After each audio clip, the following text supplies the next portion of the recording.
Samantala, guarantor scheme issue sa barangay Baringin Sur. Narito ang detalye ng balita, ihahatid ni Idol Zaira Kuntapay.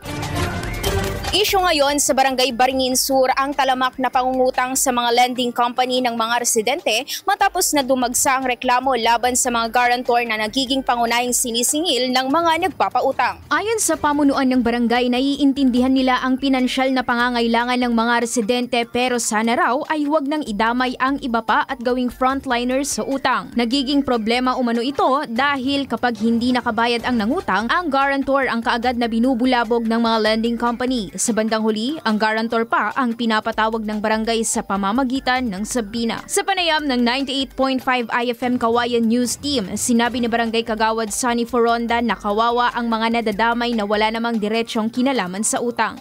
Usually, sir, na dinudulog ng mga constituent namin dito sa barangay ay tungkol dun sa lending. Karamihan yan ang maraming dinudulog ng mga kabarangay namin. Lending company, sir, humingi sila ng assistance.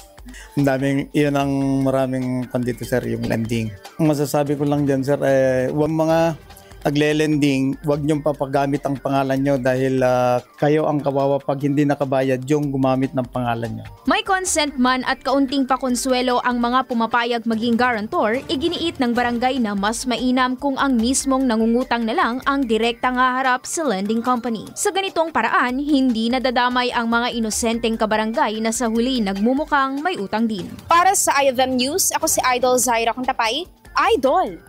IFM News.